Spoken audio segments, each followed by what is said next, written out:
Cool. All right. Well, thank you guys for joining Realty One Stop Mastermind tonight. And anyone who may be watching this later, we are going to be covering top 5 mistakes and lessons learned from those mistakes. I'm going to focus a little bit more on some of the things I dealt with early on, because I know a lot of people who may be watching this are earlier in their investing career. And I think a lot of the lessons and how I want to discuss them are building a runway for your investing if you want to start to scale over time, and to hopefully position yourself where in a few years or 5 years or 10 years from now, you're able to scale up as quickly as you choose to based on some of these things we're going to talk about. And then also, if you saw in the group, I posted, hopefully everyone has thought of one mistake or lesson learned. If not, feel free to think about it while I cover mine. And then I'd like to hear from everybody and give us some more different topics to discuss as well. As always, if you guys have any questions, feel free to jump in as they come, and I will walk through some of these topics. So probably my first mistake I could think of when I sat down to try to think of this is how I was hyper focused on location. And it took me a little while to really determine what type of investing I even wanted to do. So working with investors, working with a lot of new investor clients as an agent, I have this conversation pretty frequently where people are constantly trying to determine, what do I want to invest in and where do I want to invest in? And those are like the two most common holdups that I see. So for people who know me, you probably know I was a police officer for 10 years before I went to real estate full time. But when I first started investing, I was so concerned about being heavily involved in my management of a potential rental property that I didn't want to invest anywhere outside of the city I worked in. And the city I worked in was a tiny square mile, 1 square mile town, not even a square mile. And it doesn't have a lot of inventory because it's so small. So the fact that I was dead set on investing in that little tiny market created a 18-month period of looking at properties, making offers, and it probably put me behind in my investing because it took me so long to actually find a property that fit that very strict criteria I made. So things that I now, 7, 8 years later have learned is that when you have really clear goals, it helps you define the rest of your answers. And it kind of creates some math problems that are easier to solve when you know what the numbers are or what type of criteria you're dealing with. So that was something I didn't really understand. Like, my initial criteria for investing in real estate was, I think it'll help me make extra money and I may be able to retire sooner than 30 years, in my career. That was it. I mean, that was as complicated as my goals were. And in hindsight, had I had some very specific criteria in mind, I could have had clarity sooner, which would have helped me define my niche that I want to invest in and my locations I want to invest in. And, I wouldn't have had to waste that 18 months. Now, I don't think your actual niche is nearly as important as whatever you're trying to achieve. So for me, to this day, I still invest in small to mid-sized multifamily. I chose that because I knew I wanted to invest in buy and hold. And again, this is why it goes back to, you have to understand your goals and why you're investing in the first place. Because if you're somebody who, let's say, has a middle income job, you're making between like $50,000 and $100,000 a year, let's say, and your primary goal is to increase your income, then investing in buy and hold and having long-term slow cash flow gains on small single or multifamily properties is not a good way to bump up your income, because you're going to be getting somewhere between, maybe $200 and $500 a month in cash flow, where if you're making between 50 and 100 grand a year, that's not going to be a massive change in your life. So for some people, when I first have a conversation with them, they're like, hey, I'm making 30 grand a year and I would love to make, 100 grand a year. Well, that person might have a better fit in doing wholesaling or flipping or something they can use to increase their income, because really the income for them is going to be the bottleneck in investing. And the point of all that is, like we talk about all the time in this group, having really well-defined goals, know why you're investing, what are you trying to achieve, and that will help you determine that path to go towards. So again, for me, it was I determined small multifamily. The main reason for that was I had looked at a lot of single families. I looked at single family investors. I had done a lot of research, and I love the idea of having multiple units under one roof, having the economies of scale of, and it was kind of math. It's like, okay, I know this roof's going to be $4,000 to replace. And if I have 2 or 3 apartments under that same $4,000 roof, I'm not replacing 4 or 3 $4,000 roofs, of the same size, if that makes sense. And that's just an example of the economies of scale that you get in multifamily. There's obviously pros and cons of both small multifamily and single family. But for me and what I was trying to do, I like the idea of small multifamily. And in the area that I was, again, hyper focused on investing in, it was a lot easier to find small multifamilies, and single families were even higher priced at the time than multifamily. So there's a lot of reasons that led me to that decision. But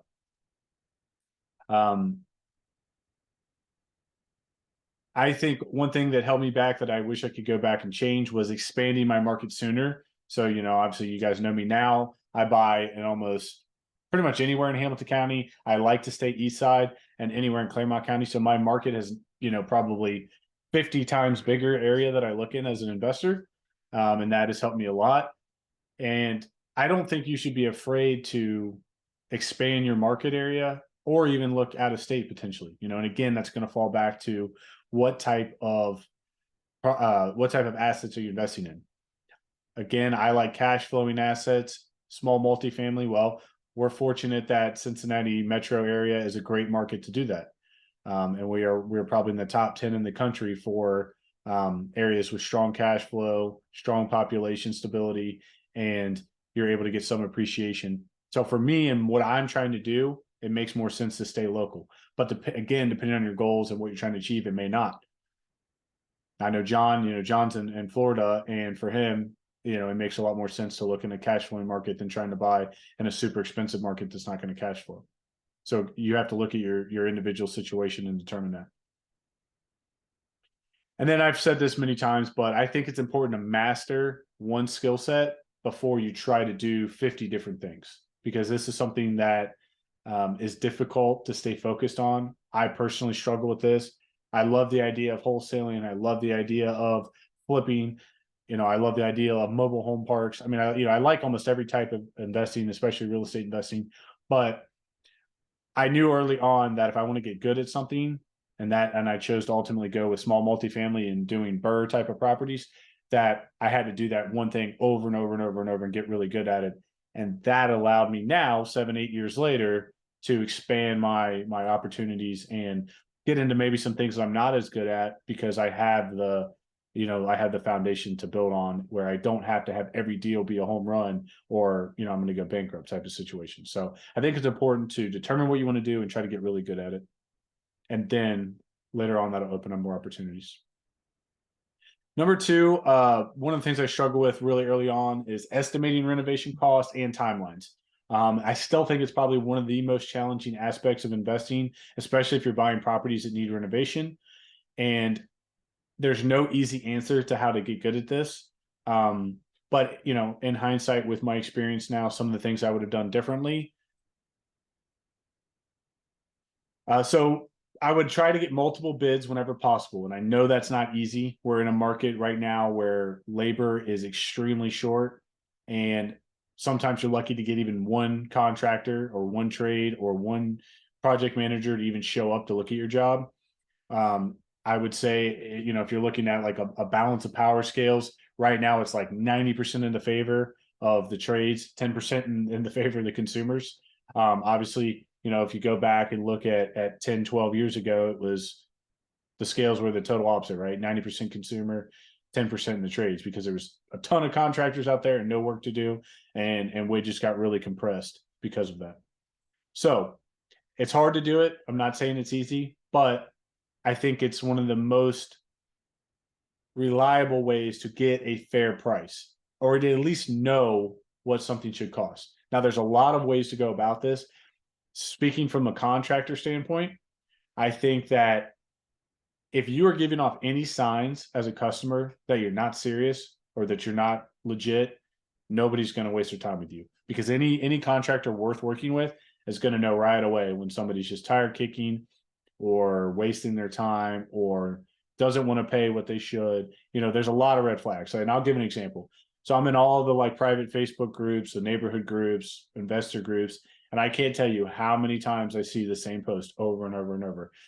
Does anyone know a really cheap or a really affordable drywall guy? Right. That's the post. Or, hey, does anyone know a really good electrician? I don't have or something. I don't have much money to pay, but I need somebody really good or whatever. Right. I'm sure you've all seen this 100 times, and it's like no contractor who sees that is going to pick up the phone and want to call that person. And even if that's the situation, let's say you are in some really tight bind and you just need a break and you need, hopefully a really good contractor for a really good price. That is the worst possible way to go about trying to find that person, right? Because they're going to do everything they can to steer clear of you. So there's tactful ways to do that. And in hindsight, one of the things I should have done early on is try to build relationships with the people I do end up working with, because that relationship is going to be so much more valuable than whatever you might save on one time of doing some sort of task as a contractor, right? So I could give a million examples of this, but one I'll give is that one of my second or third drywall guys that I hired, he was a little bit more expensive, but one thing I liked about him was that he wanted to do the drywall and the paint, so I could get all of those estimates at one time from one guy. He had his own crew. They were pretty responsive, but he was a little bit more expensive than the other guys I'd worked with. So at first I thought, well, it doesn't make sense to pay this guy more than I would have to. I'll just get a separate painter, separate drywall guy. But I ran into a problem where my drywall guy gets done, the painters come in and prime, and all of a sudden there's all these problems with the drywall, right? Because if anyone knows drywall, you can't really see defects until you prime and paint. Well, then I got to call the drywall guy back to come fix it. Then I'm paying him extra because he already got paid, right? So he's not going to come out and work for free. So I saw quickly that, yeah, maybe I was saving a couple grand on a job, but I was now spending a ton of time trying to manage this back and forth, and everyone's blaming somebody else for these issues, right? So I decided my next time, hey, I'm done. I'm going to pay the extra money. I'm going to let this guy hang, finish, prime, and paint. And guess what? If there's any problems, he's 100% responsible, and he's going to make it right, and I don't have to deal with it. So that's just one example. But the point is, I'm building a relationship with this person, and this same guy, I've talked about him on this call many, many times. We've done work now together for 5-6 years. I bought a house for him. He's one of my lease option tenants. So like, obviously that's the prime example of like best case scenario of building a relationship. And he comes to my jobs whenever I call. But the flip side of that is I don't take advantage of that relationship. I pay him what he wants within reason. There's been a couple times where I've had to push back on certain things. But 95% of the time, I'm going to give him exactly what he asked for, because he's going to give me a fair price, and I expect him to give me a high quality work, and he's going to be responsive and show up when I call him, right? So this is what you're trying to achieve with all of your tradespeople, all of your contractors, and it's something that happens over time. Part of what you can do as the customer in this relationship is do what you say you're going to do. And I know we all want that from our contractors, but I can't tell you how many times, and I learned this early on as a contractor, I got told so many times and time again, hey man, if you can help me out on this job, get me in or do it at this price or whatever, blah, blah, blah, whatever their pain point was, I'm going to give you X, Y, Z down the road, right? It's always, I'm going to pay you later. I'm going to pay you back later. I'm going to pay you back later. So if you're making these sort of commitments, then you need to be, a man or woman of your word, because what happens is, and I'll tell another story. I had a guy where he had a really tight number on a property, right? He was doing like a flip. This is a couple years ago. Doing a flip, had really tight margins. He's like, look, man, if there's any way you can do X, Y, Z for this price, I have 9 more houses I'm buying in the next 6 months. I will give you every one of those, or I'll let you pick whatever jobs you want to GC. I'll have a full budget, blah, blah, blah, right? He's painting this picture for me. So of course I do it. I do the work. I don't think I made any money. I might even have lost a little money, but it certainly didn't make any money. And of course, when the time came for the next project, he found somebody cheaper to do it cheaper than what him and I had talked about doing it for. So my point I'm making is, you can imagine a few months later when that contractor ripped him off and he called me back, how did it go? Well, I was on to other projects.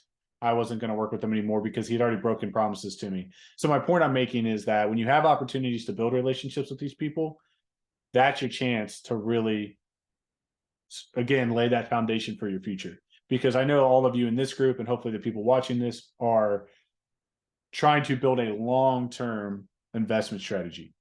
Like, I don't know anybody who goes into real estate and they buy one duplex and then they never buy another property the rest of their life. That's pretty rare. So, if you're in this group, if you're watching this, you're probably trying to build a long-term investment. And these are the things you need to do, the legwork, to set yourself up for success. Another thing that I, in hindsight, would probably do, obviously, I'm trying to put myself in the perspective of, I know I'm an anomaly and I'm an agent and I have a contracting company. That's, again, not most people's position. So I'm trying to put myself in the perspective of, the average investor. But something I would do in hindsight when I first started, before I built out my own GC company, is pay the extra money to hire a project manager or general contractor. Because if you find a good GC or a good project manager, especially on a bigger rehab, they should save you way more time and money than they cost. If they're good, if they're worth paying, like, most GC project manager fees are going to be somewhere between like 10 and 40%, somewhere in that range is going to be their margin. But if they're saving you 50% on material, or if they're saving you 50% on labor rates, then you paying them 20 or 30%, you're actually still netting, a difference, right? And that's what a good project manager or GC should be doing. Another thing is, if that is a 12-month rehab with you trying to manage it yourself, and they make it a 6 or 8-month rehab instead of 12, that 4 months of holding costs should offset what you're paying them as well, right? So I'm just giving you some examples of why, especially in bigger projects, I think it makes a ton of sense to pay a GC or a project manager. And again, if I wasn't doing it myself, I would absolutely 100% be looking for that person, because I think it's so important to success on big projects. I think I mentioned a little bit, but again, be willing to overpay a little bit. I as an investor and as a GC, I overpay all the time. I'll get 2 or 3 guys to come to me and give me an estimate for something, and almost all the time I go with the higher cost. And I know that sounds kind of crazy and counterintuitive. And again, it's going to be situational, but very, very rarely do I go with the first guy who's available or the cheapest guy or gal. Almost never. Because I used to do that when I first started investing, and almost every time I did it, I ended up paying somebody twice. And I ended up paying way more money the second time than I would have had I just got it done right the first time. So again, these are just lessons I learned. And this is kind of common sense. Most of you probably know this, but if you call somebody up and say, hey, can you hang 100 sheets of drywall for me next week? And they say, yeah, sure, I'll be there Monday. That's a problem. That's a huge red flag, because that tells me that this person either doesn't do a lot of business, or is walking off another job to do it. Or if they're literally only scheduling out a couple days at a time, that tells you how much reliable work they have, which means they're desperate. And that's all red flags that will ultimately lead you to even getting ripped off, money taken, material taken, or having a really, really bad quality product. So be a little bit be patient when you need to be, and again, be willing to pay a little more than you want to. So this leads into number 3, vetting contractors. I've told this story on a lot of podcasts and interviews, but as most of you may know, the first sub I hired ended up taking about $3,500 from me. Basically, I was paying him in advance for work he wasn't doing and wasn't doing correctly. The main lesson personally for that was absolutely check their work, or have somebody that you trust checking their work before you pay them, right? So he's telling me he's doing things.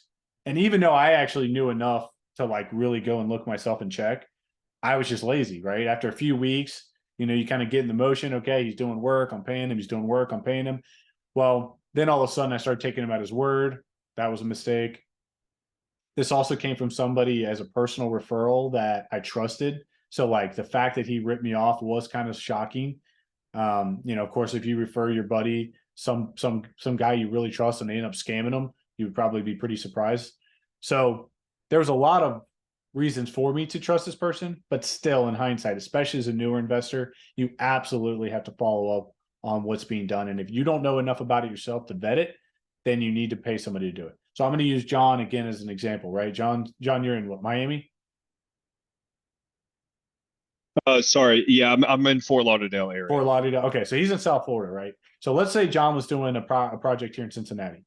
And even if I'm John's contractor, right, and we know each other and we have a relationship now, I would absolutely 100% not blame him to have a third party inspection done, especially if it's a big project and we're talking about a bunch of money. Okay, if it's $1,000 project, okay, maybe not a big deal. But let's say it's $100,000 project or a $500,000 project. If he wanted to pay a third party to come out and inspect things to get payments, that would make a ton of sense. And as as his agent, I would advise him to do that 100%. By the way, John, again, sure, I'll gladly be that guy for you if you need me to out here. Yeah, a third party inspection. Yeah, but I mean, so there's ways to do this, right? I mean, there's inspection companies that will literally just do a walkthrough. It's like $100, and they'll go do a walkthrough and say, hey, Mr. Inspector, I'm looking for, is the panel in? Is the, are the can lights installed? Whatever, right? I mean, you can literally give them, hey, these are 10 things I'm looking for. This is what I'm releasing payment on. Are these things done? Do they look correct? That's it. Now, one thing that, like, if you have a commercial lender or like a hard money lender, you kind of have a built-in layer of protection because they're going to be doing these their own walkthroughs, inspections before they release money. So the contractor's not going to get paid typically, or you're not going to get reimbursed as the customer until that work is checked. So you have some built-in, even if you're out of state, you have some built-in protections there. But again, I made that mistake, and I fell for every sob story, right? Like, he would like show up for like one day that week, and then he'd have a sob story on Friday. His kid's in the hospital, he's got to buy his mother's prescription. He needs $500. Hey man, I know I didn't finish, the installation, but can I get the $500 towards next week on it? And I was a younger guy, new to the game. Of course I'm like, oh man, I feel bad for this guy. And here's the thing, he was doing really good work. It wasn't like he was doing really bad work. He just wasn't showing up when he said he was, and he wasn't, like, he lied about doing stuff. But everything he did do went really well. And like for the first couple of weeks, he lulled me into that false sense of security because he was doing really good work. So unfortunately, like, you always have to be vigilant. Even once you know somebody and trust somebody, you have to be vigilant.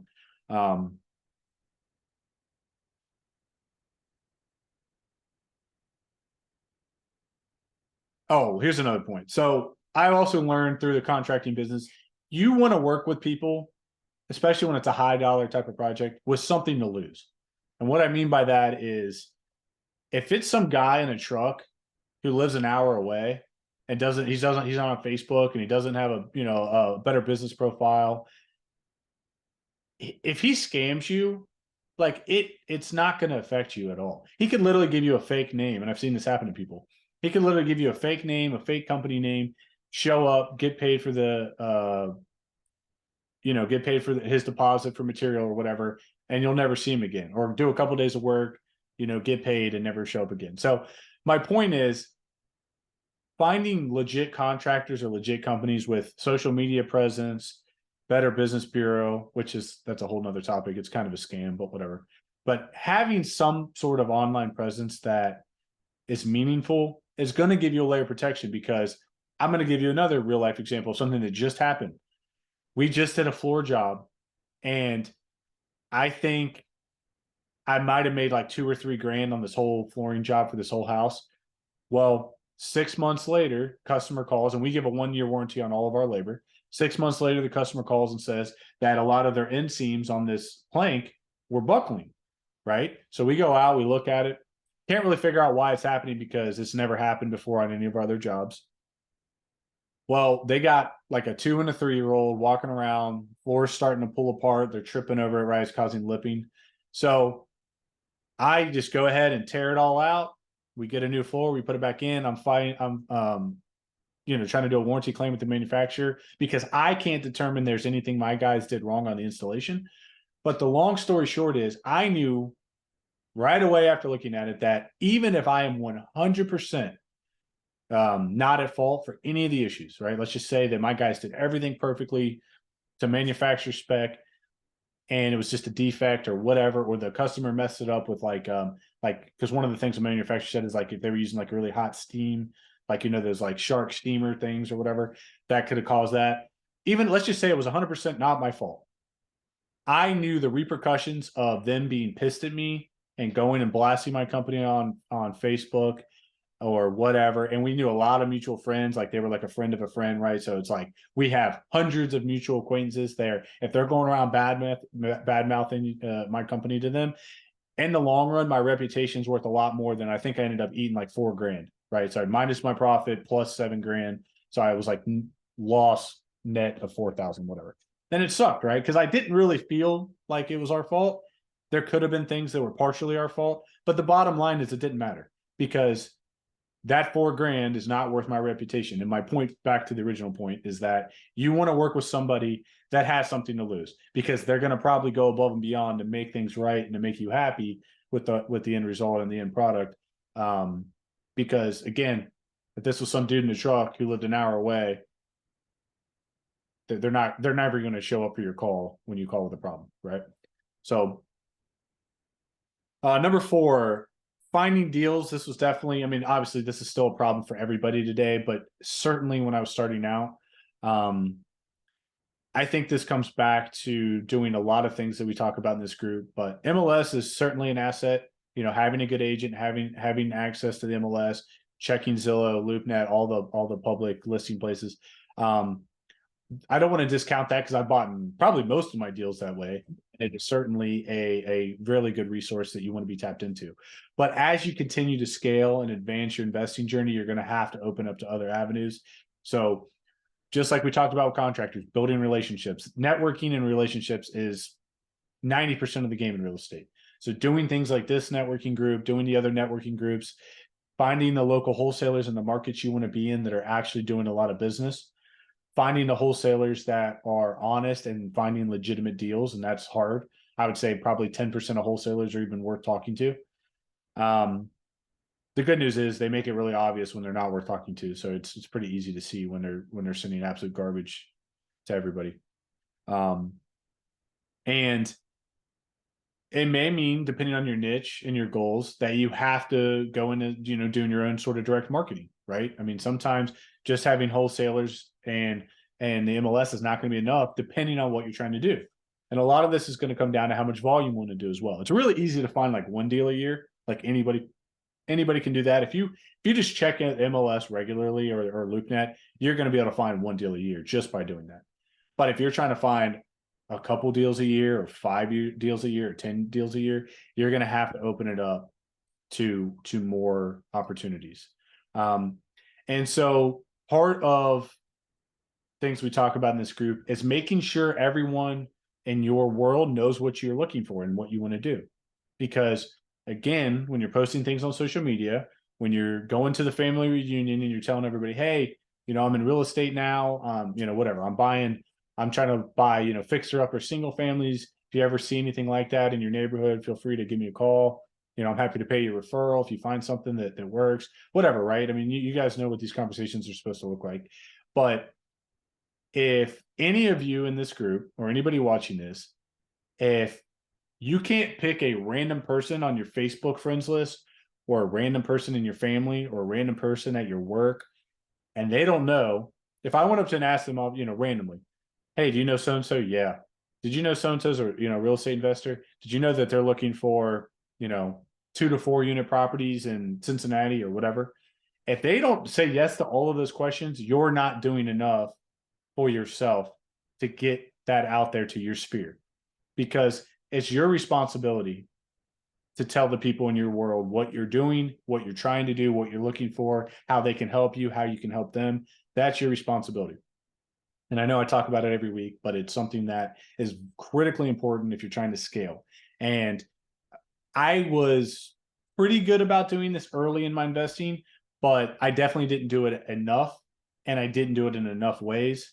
And when you look back at the last 5 years, think of how many missed opportunities you probably had because you didn't do some of the things you should have been doing.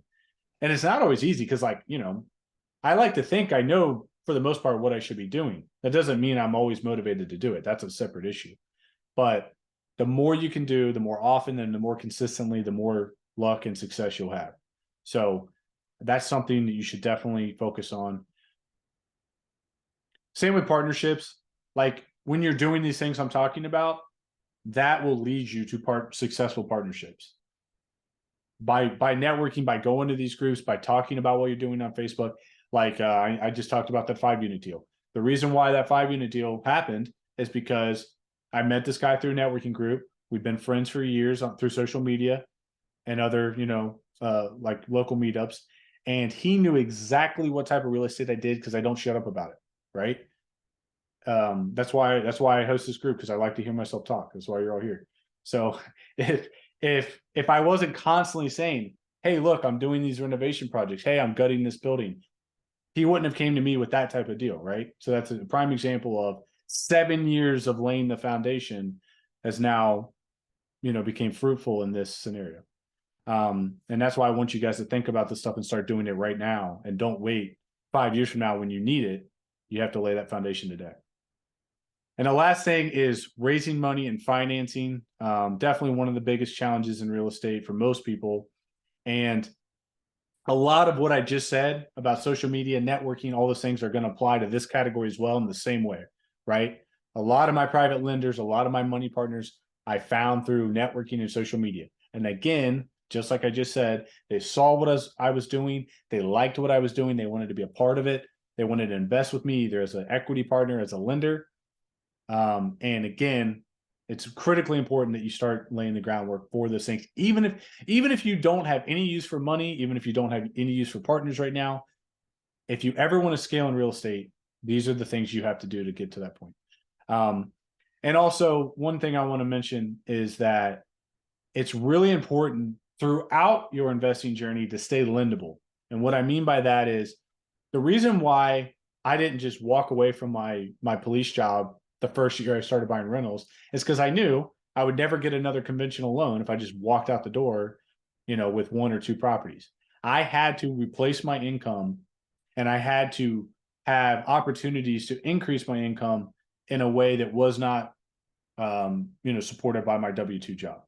So even after there was a couple years before I left where my W-2 job was equal or less than my business income and my rental income, but I stayed because I wanted to keep getting more and more loan. And I never wanted to run into a situation where I had a great deal, but I couldn't get a loan for it, right? And now there are products out there that are ways to get around that now that didn't exist 7, 8 years ago, like DSCR loans and some of the other products out there. There's a lot of like fixed hard money loans, you know.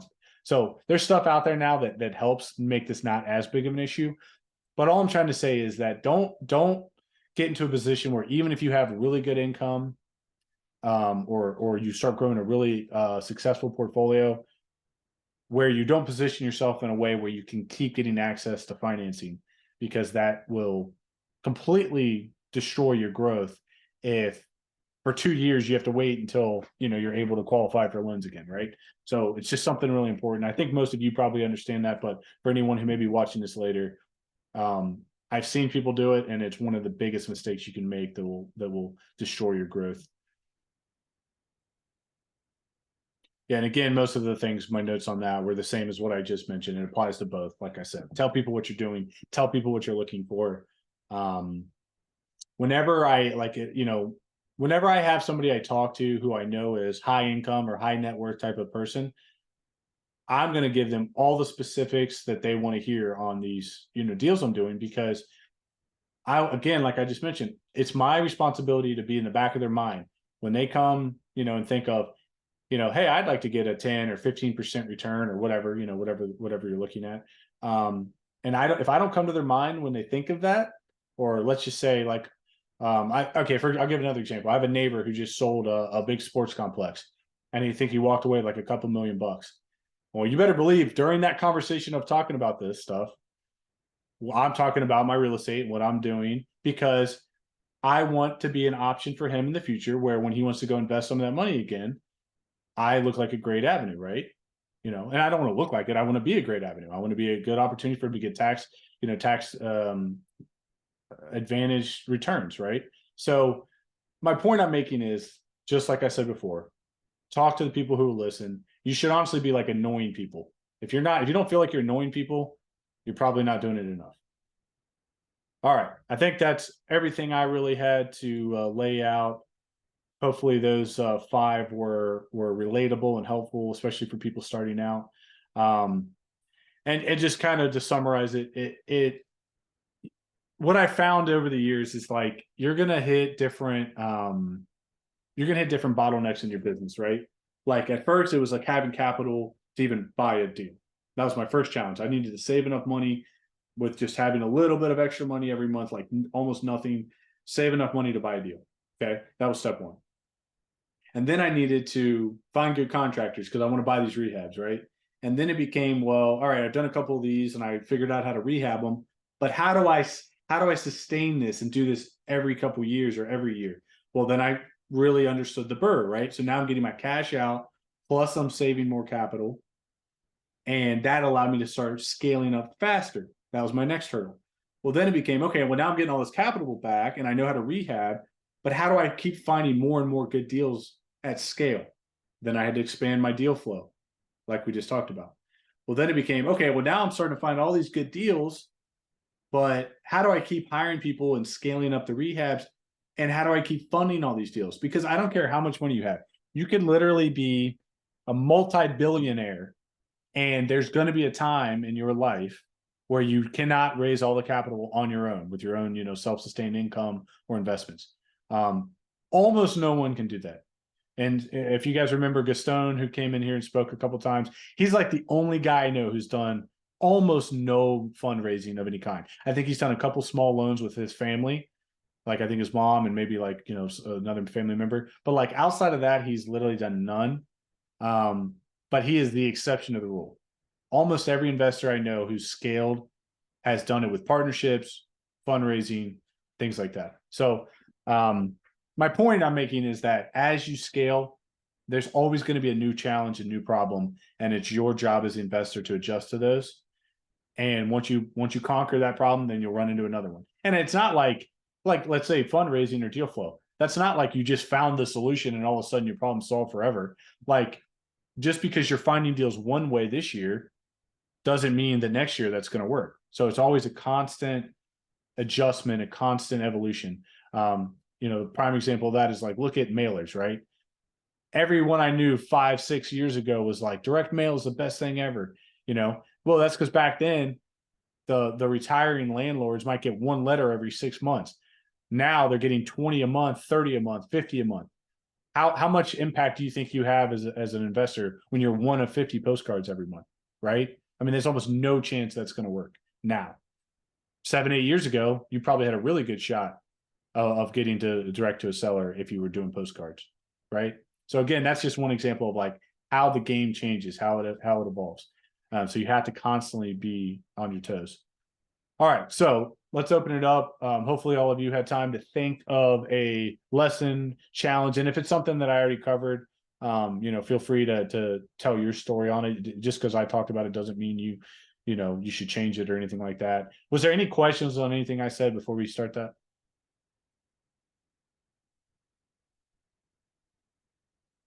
I think it's great guidance. I mean, it definitely helps. So Awesome. Some lessons already learned, some hopefully it keeps us from learning. So. Yeah. Well, DJ, since you're already up, let's why don't you start? Yeah, my lesson is probably around the trust but verify, or get to know your contractor. So I had a similar experience with a property manager. So when I bought my duplexes, I actually bought them from the person I bought them from had a property management company. So I kind of brought him in, and I didn't verify, I didn't make sure we were aligned in the way we manage. I just said, hey, this is kind of built in property management. So I just went with it. And then, a few months down the road, I am a control freak when it comes to, certain things and tracking things. And so they were not, and they were the property manager. So we didn't see eye to eye. So that was a lesson learned. So that's why I'm managing them myself now. Yeah, and I think that makes me think of another important thing I didn't really mention. So, whenever you're vetting a manager or an agent or really anybody, any like service related trade or business to real estate, you have to really kind of determine what you want. Just like we talk about defining our goals and why, you really want to define like what it is you're looking for and why. And so I'll give an example. I've worked with a few property managers over the year, and I've referred clients to a few property managers over the year. And what I've found is there's a couple types of managers. And John, if I correct me if I'm wrong, you just emailed me about a referral not that long ago, right? Yeah, you sent me. I forgot his name, the Indian guy. Saravana, yeah. Yeah. So Saravana, who some people in this group may know, he's part of another Cincinnati group. But anyway, so Saravana, I'll use his company as an example. He's a great guy. He has a great company, but him and his company have grown rapidly, like lightning speed. I think like 3 or 4 years ago, they just got into real estate. And I think he was in tech before that. He went into property management, and he went from like 0 to thousands of units like overnight. I mean, literally within months. Part of that speaks to just how bad the property management options are in Cincinnati area. But part of it also speaks to, his passion and his aggression, and his wife, who I know also, and they kind of build it together. So the point I'm making with him, though, as an example, that's going to lead to a ton of growing pains, right? And I can almost guarantee that his first handful, dozen clients probably started out with really, really good, super communicative results. And as he scaled quickly, there's a lot of growing pains, right? In any business that grows that fast, because you're constantly hiring people, you're constantly trying to build out systems. And the point I want to make here is that in real estate, you can have a couple things. You can either have really personal service, or you can have somebody with a lot of experience. And that kind of translates to every business, right? 6 years ago, 7 years ago, when I was a brand new agent, I gave everything, blood, sweat, and tears to every client I had. I would literally talk on the phone to my clients almost every single day, because I wanted them to know that they were the most important thing in my life. And they were, because I was brand new to the business. I didn't really know what I was doing. I was trying to figure it out. I was like a baby trying to learn how to walk, right? I was stumbling all the time. But how I made up for that lack of experience and knowledge was with just over the top service, right? And now 7 years in, now that I've done hundreds and hundreds of sales, my level of communication with my clients is 1% of what it used to be. But the actual delivery of my services and the expertise and the knowledge I have is 1,000 times better than it used to be, right? Like, I do things I could have never even dreamed of doing 7 years ago, but it might take me a day to call or text somebody back because I'm just busy, right? So my point I'm making is you need to determine as a customer or client, what do you want? Like, where do you want to be in that matrix? Because the better and busier somebody is, the less time they're going to have to chit chat on the phone or text with you, right? Now, I'm not saying like that's an excuse to get crappy service. I'm not saying that. But what I'm saying is it's almost an inverse relationship, right? And I've seen this unilaterally across, contractors, property managers, and real estate. So again, DJ just made me think of that, but I think it's something you need to consider as you start growing your businesses. Determine who it is you want to work with and what sort of expectations do you have. And I think there's people out there that having that constant contact and communication is more important than the end result. It really is. I've had clients that I don't want to call them needy, but that's kind of what they were. Like, they wanted me to hold their hand through every single decision, every thought, every consideration of outcome. I mean, everything. And it's like, I don't have 2 or 3 hours a day to sit on the phone with one client. And that's what they needed. And maybe in hindsight, maybe I wasn't the best fit for them. You know what I mean? So again, those are just things to think about. DJ, was there anything else you want to add to that? Cool. Gage? Yeah, so I thought about it, and really I'm still so green and new in all of it that I don't have per se in real estate a lesson learned. Knock on wood. Everything has went pretty good so far. Having groups like you guys to go to and really air out all of my concerns, and learning from stuff like this has really, I think, helped me to pad a lot of things that could have went wrong. So in terms of real estate, so far so good. But I do have one just in general. And by the way, Angelo, I'm not picking on you on this. I know we've had this kind of conversation before. But just in general, business and looking back on real estate, I would say that taking action is just so important.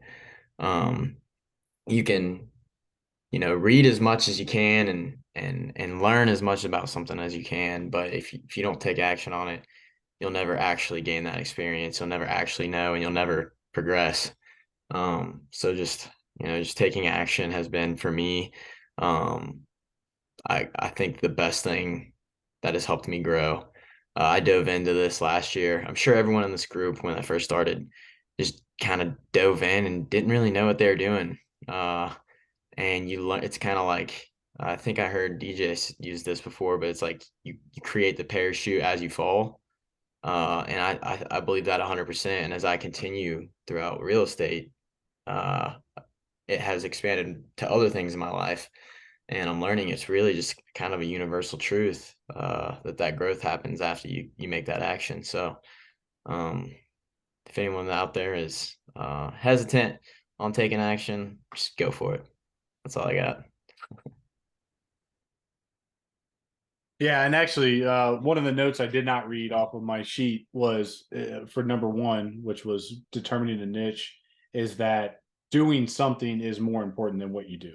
So like when you are trying to determine, do I want to flip? Do I want to wholesale? Do I want to buy and hold? Do I want single multis? Like it doesn't matter. And I know we've heard like Brandon Turner and David Green and a lot of the podcasters talk about things, the same concept. And I completely agree.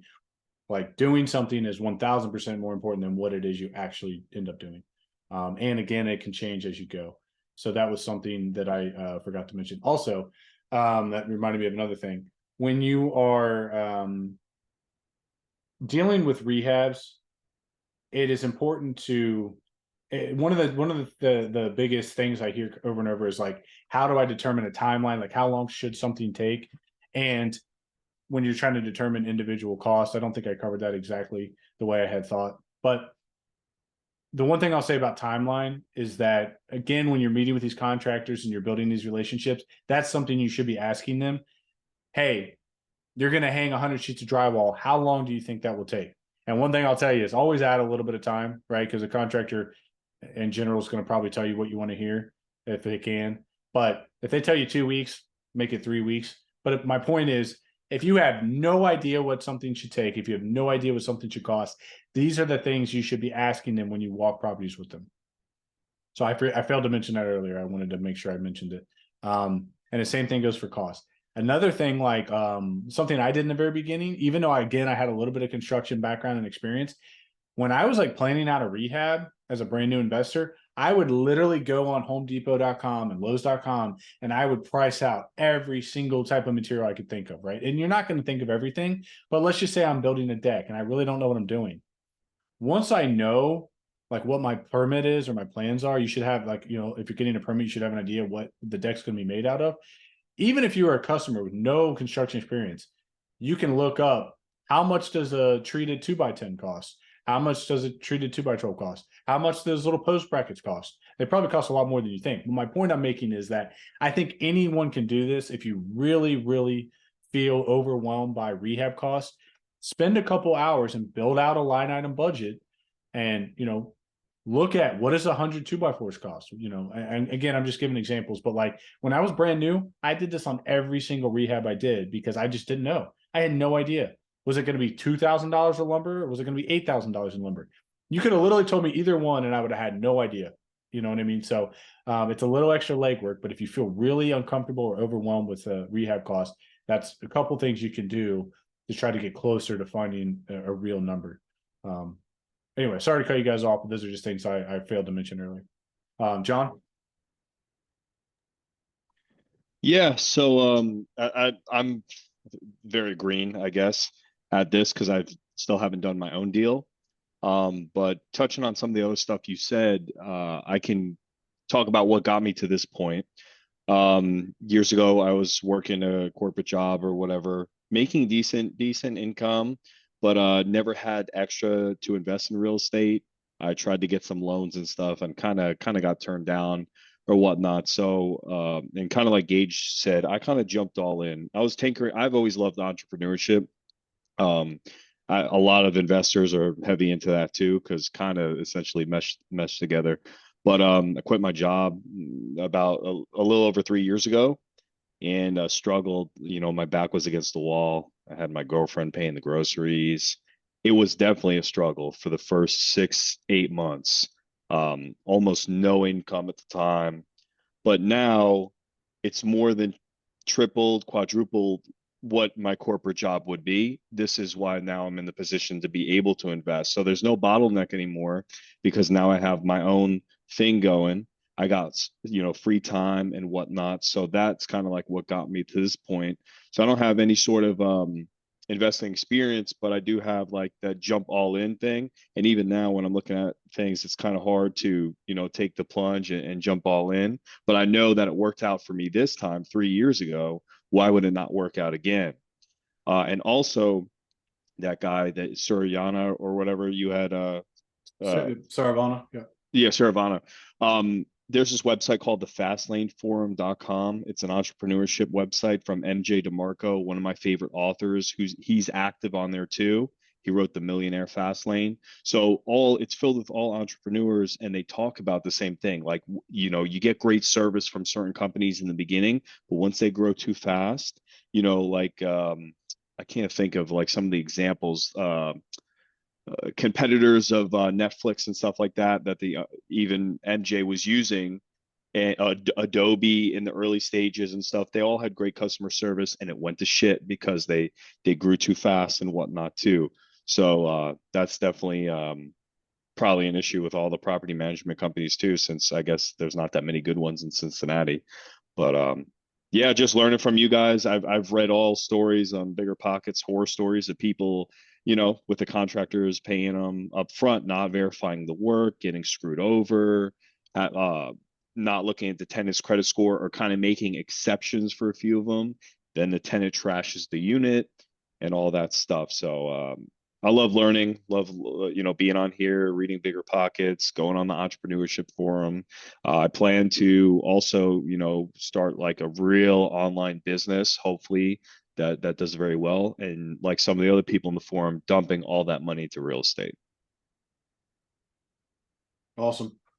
No, and that maybe think of a bunch of other points, but the main one I want to talk about again is with the property managers. Part of why I have never branched into property management within my company is because it is such a high volume, low margin business. And so the reason why I use Saravana as my example in that is that it's almost impossible to be successful as a property manager without 1,000+ units under management, right? So it's like you can't hire the employees necessary to facilitate that company without thousands of units, which inherently, like you just said, talks about rapid growth, a lot of employee turnover, building out systems, and then again, leading to poor customer service. Because I can almost guarantee you that when I first met Saravana and his wife 4 or 5 years ago, and they were the main two driving that day to day in that company, I guarantee you the customer service was through the roof. Now that there's 3 or 4 layers of employees between them and the actual employee boots on the ground dealing with customers, dealing with tenants, it's just inevitable that you're not going to have that same level of quality and care because it's not that employee's company, right? It's not representative of them. So they're never going to have the same level of care. And I don't think you can really expect them to, right? I mean, it's not realistic. You know, I don't expect my employees to work as hard and care as much about everything they do every day that I do, because at the end of the day, they come to work to get paid. And that's as deep as it goes. Now, of course, they can take pride, and I hope they do. But my point I'm making is that any CEO, company owner, entrepreneur that expects every single employee to have as much passion for their business as they do is delusional. It's just not going to happen. It's against the laws of human nature, right? So I think as a business owner, you have to be realistic, and as a customer, you have to be realistic. But I don't think a lot of people understand the dynamics of these things, which is why I'm glad you're all here, and hopefully it helps give insight. But anyway, Angela. Yeah, so definitely all about taking action, but I'm going to overthink it. No doubt, no doubt. That's what I got my woman for, though. She compliments me very, very well. She's like, let's go for it. So I'm like, whoa, slow down. Hey, let's think through A, B, C, and D. But we're working on it. But I would say that my biggest lesson learned so far was going back to goal setting, but just not setting a goal, right? Um, setting up actual, like actionable steps. I mean, going back to our meetup, whenever it was, like late December, when our homework was to sit down and think through your whys and come up with a plan, right? And to be honest with you, after I spent a couple of hours doing that, I mean, I think that's how I really ended up getting my property, because like after doing that, I was like every week, okay, I'm underwriting so many deals, I'm gonna make some offers, and I was tracking all of that, and that got me so motivated. And again, eventually we found a deal, right? Um, but you gotta have those actionable steps that you can measure on a weekly basis, right? So I would say that's been my biggest lesson learned so far. And other than that, everything's going pretty well, right? So we're learning and testing our systems, and we'll see, but we'll keep going. No, that's a great point. And yeah, I think so our New Year call is, or right after New Year's was our call where we talked about that. And I'm thinking that, we're almost to the halfway point of the year, and it might be a good idea to do another goal setting call, just to follow up, see where we came in the last 6 months. But anyway, we can talk about that later. But I like that idea, and I know a lot of the feedback I got from that call was that it was really helpful for everybody who's there. But to your point, I'm very bad about consistently doing that. And I know we talked a lot about that on that day, but setting big goals, setting 5 and 10-year goals, setting 2 and 1-year goals. And then, like Angela just said, breaking it down with, what do I need to do every month? What do I need to do every week? What do I need to do today? And then obviously if you want to get even more intricate, you can time block and things like that, depending on how specific you want to get. I struggle with that because I don't want to live a robotic life. And I already feel like my life is pretty well scheduled on, like, against my will, just because of all the responsibilities that I have. But it's a fine line. I think you have to find where you're comfortable and where you're productive. But I will tell you that the more rigid I am, the more results I see. So while I don't like that, as just kind of goes against my whatever, like my vibe, so to speak, I try to be more go with the flow. It is helpful when in those really focused eras, parts of my life where it's like, okay, I really want to accomplish XYZ. Doing that, like Angela said, is 1000% effective. It's just, I don't think I'm going to ever be the type of person who, like Jocko Willink, wakes up at 4 a.m. every day and works out, and then I run, and then I journal, and then I drink a gallon of water, and like all that stuff. Like, I'm just not going to ever be that person, especially while I have 3 young kids. It just doesn't, I don't think that's going to happen. But I admire people like that. I just don't think it's a fit for me. And do jujitsu. and do jiu-jitsu. Yeah, exactly. Basketball, basketball is my go-to. But yeah, I like the jiu-jitsu stuff. I wish I ever got into it. But all right, Todd. Yeah. First, I'll just say it's good to hear a lot of the things that other people are saying that I'm thinking something. This is kind of like a a good tribe. You know, you don't think you're the crazy person when other people have those same thoughts. Like, I think back to my mistakes. I think were I thought about this when I started out was moving too fast, and I thought I actually look back and I got lucky. Um, and to the point, if it's okay, Joe, I'll just share a couple details on that. Sure, absolutely.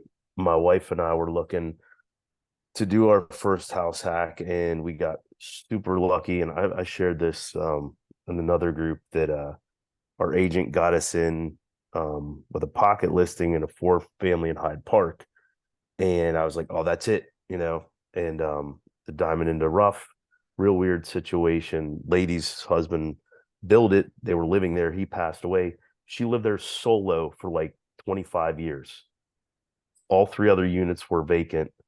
And then they took it to market, and our agent got us in before it was going to go public. And I told my wife, this is it, this is it, this is it. But Angelo, to your point, my wife is the one that's like, slow down. And I'm like, go, go, go, go. And she was right. We ended up not making an offer because when we looked at the numbers, we would have had put every nickel and dime into it, and it just probably would have stretched us too thin. And, you know, it was better to pass and just be more conservative. And sure enough, you know, a couple months later, we did find our duplex, and that was a pillar. And so again, with that, me and the go, we're in the duplex for 2-3 years. And I'm just thinking, go bigger, go bigger, go bigger. Wanted to sell it. Thought we could get our money out plus some surplus because the market had risen, and got it under contract, but it didn't appraise. And buyer wasn't looking to close the gap, but then it fell through. And then in hindsight, it was like, you know what, let's just hold on to it. And sure enough, you know, continues to appraise, and it's a pillar of our portfolio. But I'm thinking back, you know, that's where I was too fast. But then I fast forward now, life gets busy. You got kids, you got everything else. And I just realized sometimes now I move too slow because there's too much going on. And I was bird dogging up in Waynesville, driving around up there about a year ago, and I saw a triplex, and I looked it up on PropStream, and the owner was a really old guy. And I was like, I should write him, you know. And I just held off, and kept thinking, it would always come up in my mind. And I got to reach out to this guy. Sure enough, ended up, found out he passed away, and it hit the MLS a couple months, I think like a month ago, and sold instantly because I guess his son inherited and everything. And I just thought, you know, who knows, and maybe it wouldn't have worked out. But just again, I spotted something, should have acted on it, got distracted, took too long. So kind of that fast and slow, and I guess like something we're all trying to achieve is finding that balance, you know. But that's where, thinking about your statement, that's kind of not moving too fast, but not too move, finding the happy medium. So, but Joe, I like your analogy of like a baby learning to walk, because that's what I feel like right now as an agent. You know, I feel a little overwhelmed with all the new stuff I have to learn with the tech and everything, and trying to do everything at once. But taking action, you know, sometimes you need a kick in the butt to Gage's point. And I know most of you guys were on the call when Dylan Koch came on, and I'll give Dylan credit. We were having breakfast one day, just talking shop, and I had been hemming and hawing, and he was just like, just do it, man. He's like, do it, you know, go get your license. And I was like, you know what? He was the one that gave me the kick in the pants that I kind of needed. And I'm glad he did. And so onward and upward. But yeah, that's kind of just what I was thinking about. Well, and there's a lot of things that out of there I wanna talk about. But firstly, with your agent thing. So Todd is the prime example of what I was just talking about, right? Todd is where I was 7 years ago in the agent business. And I guarantee you, whoever Todd's first client is going to be the one he spends the most time on, because he wants to do it right. He wants to learn as he goes. And you know, and it was funny. Like I remember going through all the new agent training, you know, they're like, well, you don't have to tell your client that you're a brand new agent. You know, you can always say, you can always rely on your office stats, or you can rely on your broker, you know, that they would give you like kind of these like slimy, like ways to get around having to address the fact that you really don't know what you're doing. And it's like, I looked at that and I was like, man, that just rubbed me the wrong way. I was like the total opposite. Like I got lucky that my first client was my family, because literally like the week I got my license, we were going to be putting up some land for sale. So I was able to get like right off the bat a really actually challenging deal. There was 6 people that inherited this land in my family, and none of them liked each other. So like I'm dealing with family drama, 6 clients, like hardest deal ever for like no money. But they trusted me, right? So like they knew I would figure it out. So that was the good part. But anyway, like my first couple real clients, like off the street that I didn't know, I told them straight up, I'm like, look, I don't know what I'm doing. I'm figuring it out every day. I'm in training. But well, here's what I can promise you. I will do everything in my power to get you the absolute best result I can.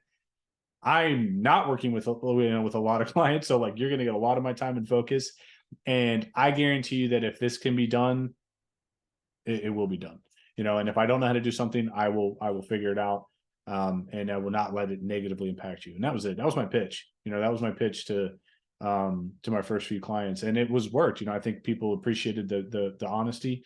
And so I don't know who's training you, but all I would say is don't be afraid to be openly honest with people. And obviously most agents are going to work with people they already know. So like hopefully you already have that trust with whoever your clients ends up being, where like they may not trust you in real estate, but they trust you as a person. And that's a big thing for starting off in the business until you get some deals done.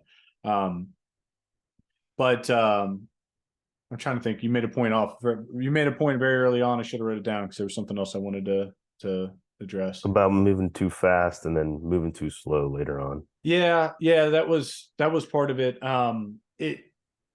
That obviously is a very personal decision, but what I did want to say was that we have to, as investors, constantly remotivate and reinvigorate ourselves. And I think I talked about this a while back, but it's like when I first retired and I was financially free and my cash flow was way more than my bills, I had like no motivation. I mean, none. I was working like 5-10 hours a week, just enough to keep the kind of wheels moving, not very well, but just moving. And like, I remember there's days I slept into like noon. Like I was like living like a teenager, like I had when I was 14, and like hadn't lived like that in 20 years or whatever. And I had to like force myself to get remotivated and find my passion again for business and for real estate, because you get comfortable with things. And the same thing happens with like, and I know, Todd, you have kids, and it's like, it's easy to get into the monotony of the day to day. And obviously we want to prioritize our families. And I'm not saying you shouldn't do that, but I think we often use that as a crutch, and I'm guilty of that as well.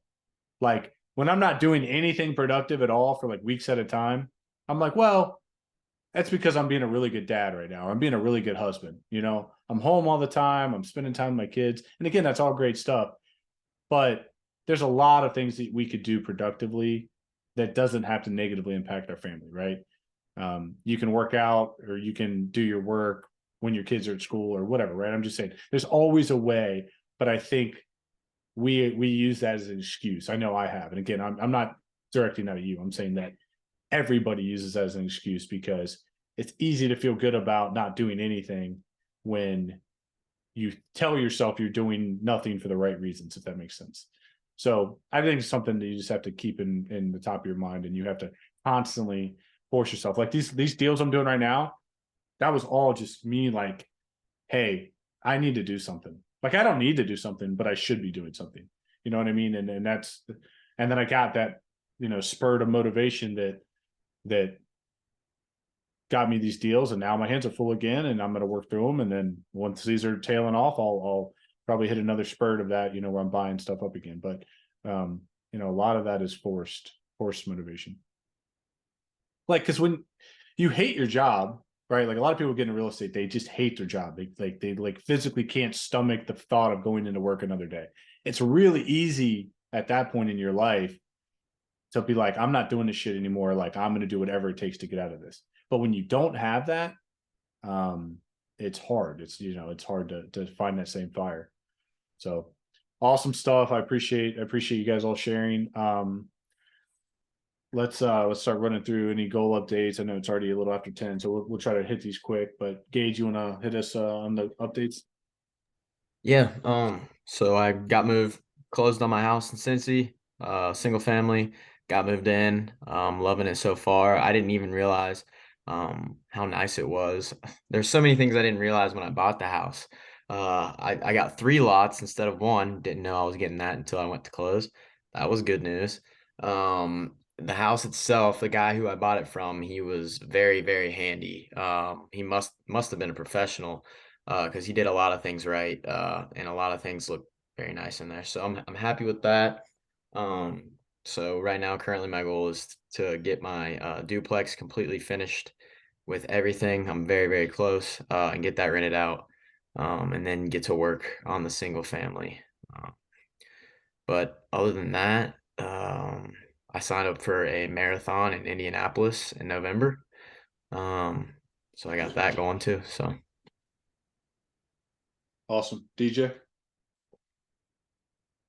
Yeah, we had to restart the financing journey on the apartment, so starting net new on that. Just got notification this morning that the broker you recommended is shopping them out, so hopefully we'll hear something in the next couple days on the deal. The other bank they wouldn't lend above 70% LTV, and we were hoping for better terms than that. So finished Miracle Morning. If you guys haven't read that book, it's phenomenal. I'm implementing some of that because I get up early. It just kind of helps organize that a little bit better. So I am one of those guys that does journal and work out before my kids get up. So. That's great. But yeah, everything else is going all right. Awesome, man. Yeah. Hopefully, so he's working with Kurt Wheel, who I know is in this group, and I'm planning on trying to get him on soon to do an interview with us because he has a wide variety of knowledge in the lending space, even aside from the commercial stuff that he focuses on. So yeah, he'd be a good resource to talk to and ask questions with. But yeah, hopefully this will work out better and get the deal done. All right, John. Yeah, as far as jumping in and trying new things, I tried jujitsu. I took a jujitsu class after our last call, like a day or two after. It was got my ass kicked by black belts for an hour, but it was I'd never grappled before, but it was so much fun. I even took a CrossFit class for the first time. Never did that either. A few days later, so trying new things, and then this real estate thing is definitely up next. As far as more financial things, I have a Corvette that I never drive. I have a few cars. I'm going to lease it to a buddy of mine for some extra income there. So that's going to help too. And yeah, so I started running the numbers and stuff. I look at all the stuff you send me. One thing I noticed, I remember watching a previous video that you made, and you said that a lot of times when agents put in, like, other than taxes and stuff, like expenses and stuff, it's kind of either wrong or they're lying. I think it was kind of word for word. You said like they're lying or it's wrong or something. So it's kind of hard to run numbers when you don't know what they're spending and you don't know what's right or whatnot. Sometimes they list the income and sometimes they don't list any income and just say amazing 4-unit, blah, blah, blah. So I started running numbers on that kind of heavily to get myself familiar with it. Yeah. So what I'll say on that is that when you find a property that you're interested in, like, that's when we just have that specific conversation about that specific property where it's like, hey, in this area, these utilities should be X. And that's something I can give you estimates on. The good news is on like all the 2 to 4 unit space, they're pretty consistent with all of Southwest Ohio. Like Hamilton County has really expensive water costs. So like that's a big difference. If you're in Claremont, you're going to pay like half or less.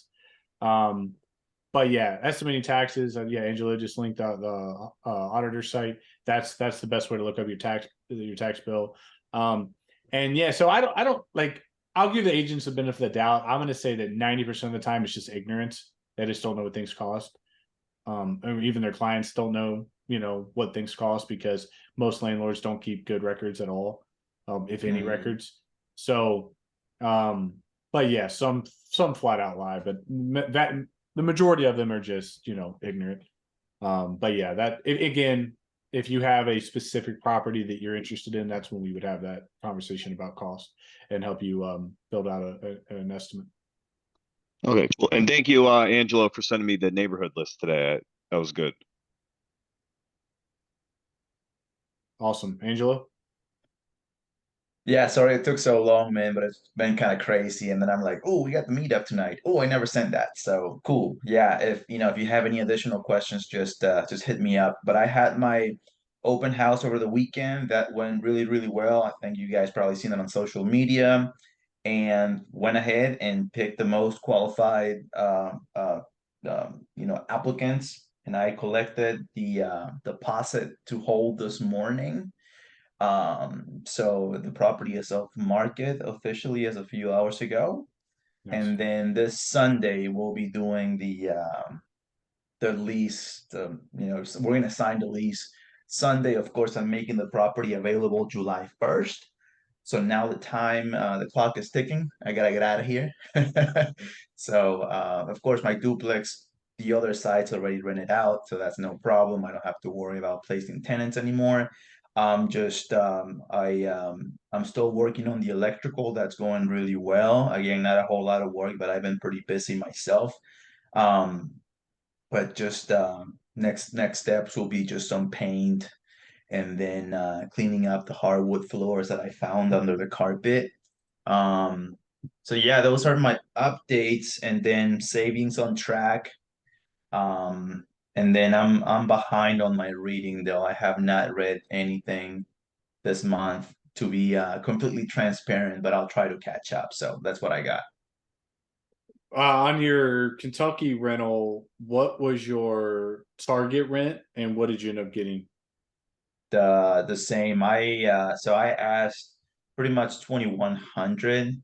So for a 3 bedroom, that's the top of the range almost. So I priced it the same as all of the new construction that's around here. And people are willing to pay that much for it. So And how many contacts, applications, and showings did you end up having? okay, so I had probably in a week. So I started the marketing over a little over a week ago, and I probably got close to, I'm gonna say, gosh, 35 contacts, maybe close to 40. And again, Zillow, apartments.com, Facebook Marketplace. And then out of all of those people, 22 filled out the potential tenant questionnaire. And then out of all of those people, 4 families ended up showing up. Well, we scheduled 4 families on Sunday, and then all of them showed up. And then out of those 4, 2 actually applied. One family had already applied before they showed up. And that's who we ended up going with anyways, because they were pretty interested and they were the most qualified. So Awesome. And you so it was a little over a week total process. yeah, yeah, yeah. And I really follow the process that we reviewed a few weeks ago, to where like, hey, just get a few lined up, clean the house one time, get them over here, and yeah, so that pretty much a week, I would say. Once we get the lease signed and all of that, then on my deposit to hold agreement, I have all of the steps spelled out, right? Hey, you gotta pull up utilities under your name by this date, first month's rent by this date, blah blah blah, and then before I give you the keys, right? So yeah, so that was pretty straightforward, really. Did you show them all at the same time? Kind of interest or No, I spent I just did like half an hour time, slots or whatever. Kind of, I mean, you know me, right? I overthink, so I really wanted to get to know them a little better. But yeah, we spent some time with them. A couple of people were just, we spent a little more time that we should have, but yeah. Angela, something you just said actually sparked my one lesson learned here in real estate so far, and that is, and Joe taught me this, is show on one day, because what you just said, cleaning it once, getting the floor to shine like it did after I had someone that knows how to clean it myself, did not happen after the first set of people came through. So doing it all at once in one weekend, it's a great Hmm. lesson. Great Yeah, lesson. that was super helpful, I would say. Yeah, and even with the pre-tenant question, with the potential tenant questionnaire, right? I weeded out so many people. I mean, some people even answer, "Yeah, I've been evicted before." I'm like, "Hey, I appreciate your honesty, but bye," you know? Right. So, but that saved a lot of time too. Yeah, I would say that's like my only claim to fame is that tenant questionnaire, because I don't know anyone else who ever did that. Like I mean, I've sent it now to like hundreds of people, but I'm just saying, like, that wasn't something I read in a book. That wasn't something I got on a podcast.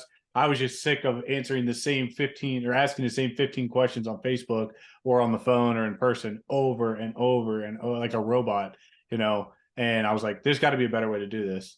And so I put that on Yeah, my I copied it. I mean, Google form. mine is yours. I mean, I'm using your Yeah. questionnaire. Honestly, it's the same. But I really like though, why do you want to move, right? Because I'm Yeah. using Turbo Tenant. But at first I started advertising through Turbo Tenant, and they have an option where like they do the pre-qualification or screening through there, but it's not the same questions, and I really like to see what people say. Oh yeah, like I said, I've had crazy answers, like disqualifying answers just on that. I want to move. The DEA just raided my house because my boyfriend's selling drugs. I mean, literally, like something like this is the stuff that people put on here. It's insane. All Yeah. right, Todd. Yeah, just right now, moving forward with the agent stuff, um, getting notes out to my sphere, and just hopefully my school year ends next Friday. So hopefully can kind of go full bore concentrating on that, and hopefully pick up a couple clients quickly and move forward. And that's about it right now.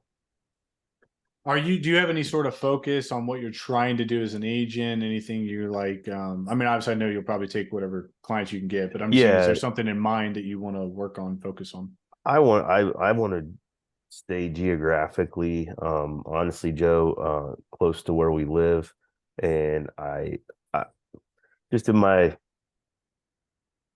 studying of the markets, I think I can get into Lebanon and maybe Waynesville. Um, you know, just seems like that's a little open, if you will, Mhm. versus maybe some of the big great white sharks in Mason and Loveland and stuff that don't have to compete with. And that's my goal. And because I'd like to also start investing in those areas too. So kind of a double-edged sword there, that I can get to know while I'm working with clients, and try to pick up some properties as well eventually. Yeah, so I'll give you a quick example, and I know most of you probably don't care about this, but uh, there's an agent in Deer Park, and that's all she does. Like she only sells in Deer Park, and she controls probably 75% of the sales in Deer Park. She's either the buyer agent or the listing agent, usually the listing agent. And that's a small little niche town, tiny, but if you control just that square mile, she makes multiple six figures just off selling in Deer Park. And so the reason why I'm telling you this is like that is a really good strategy where if you can control a neighborhood, a small area, because you got to think about it. If people are driving around and they see your sign on every single listing that comes up, you're going to own that market and take market share and market control, and you will be the go-to agent. There's a lot of ways to do that. We could talk more another day, but Yeah, I think that's a really cool strategy. And if you put time and money into it, I think that'll pan out. yeah, appreciate the feedback. But yeah, that's the path I'm taking right now. So Awesome. That's cool. DJ, I think you did not go. Oh no, you did go. I'm sorry. I forgot. All right. All right, so yeah, quickly for me, closed on all 3 of the deals I was working on. I think last time I was still waiting on a couple. I'm closing on a private lender for rehab funds on 2 of the 3, and then I'm going to do commercial with Kurt as well that DJ just mentioned. Kurt's doing a rehab loan on the 5 unit in Covington. So doing a little bit of work now. I'm working on getting plans made. I'm meeting with the architect tomorrow, so starting the process on all those. But because they're all such big rehabs, it's going to be a little bit of a drawn out process. But yeah, those are moving along. 28 unit is progressing slowly. We've been really busy finishing up some contract work, so haven't had a ton of time to work on the units. I think 3 of them are getting drywalled right now, so that's happening, and then my guys will be able to go back and start doing finish work on those 3. My goal on that is to hopefully have half of them done by the end of the summer. By the time the UC school year starts, I'd like to have 14 of them turned if possible. So I think right now we have 8 done and a few more that are coming up to be vacant. So we still need a few more to get moved out by like midsummer to make that happen. And then got a couple of vacancies coming up, people just moving out. So my assistant is on that, filling those vacancies. And yeah, I think that's it. Everything's moving along pretty well. My house is finally getting some progress. Got our cabinets in, getting our countertops finished tomorrow. So hopefully that'll be done soon. And anybody in here who likes to play poker, I think we're gonna do an investor poker over the summer. So if you guys are interested, hit me up and I'll make sure you get added to that. That's a separate group, but it's a lot of people that if you're in the Cincinnati investor group, you'll probably know.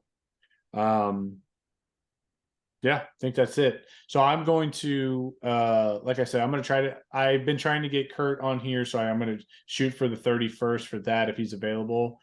And if not, we'll get something else lined up. But again, like always, if you guys have any feedback, questions, comments, if you think of things you want to talk about, please reach out to me. Don't be shy. Feel free to let me know what you need, because I'm happy to, set up a conversation, whether that's bringing someone else in or just setting up topics about those things that you guys are most interested in, especially for you guys who show up every single week. I want to make sure that you guys are getting the most value out of it. So let me know what you need and what you want to talk about. This was good therapy, man. That's how I see it. Yeah, absolutely. That is half of yes, that is half of the game is just keeping your mind right and staying motivated, staying focused. That is that half of it. And no copay, Angelo. That's right. That's right. That's right. Yeah. Oh, Gage, by the way, one thing that I left out, I'm sorry, man, but I did not wear a suit for my open house. Hey, I did wear jeans and a button up, a short sleeve button up. So I don't know if that's up to your standards, but you'll get there. I mean, I'm usually wearing like one of my construction shirts or a hoodie and sweatpants. I look like a bum in all mine because I don't know. I just have this weird thing where like I don't want any of my tenants to think I have any money. So I try to look like as broke as I possibly can all the time when I'm around my tenants. And then I don't feel guilty about them paying me to have somewhere to live. So I don't know. It's just like a subconscious thing, but I feel like every time I host it, I look like a total bum. Yeah, I wore a suit for mine, for most of mine. That's funny. I wanted the opposite. I wanted to make sure you want to show them who's boss. Well, I just wanted them to, I just wanted them to enter that environment and understand who they're dealing with. I'm younger, so I get it. No, I get it, and that's honestly not a bad thing to have to look professional. I'm not saying to take advice on my dress at all. I don't dress up very often. Gage, how old are you? 26. I wish I was into real estate at 26. I didn't even really start looking into it till like 29. Yeah. I wish I started looking into it at 29. Yep. You and me both, DJ. Yeah, the best time to invest was always yesterday. That's for sure. Yeah. All right, awesome guys. Good conversation. I will see you all on the 31st, and look forward to talking then. And if you need anything in the meantime, hit me up. Cool. Thanks, Joe. Thanks, guys. All right, guys. Thanks. Awesome. See you guys. Good one all.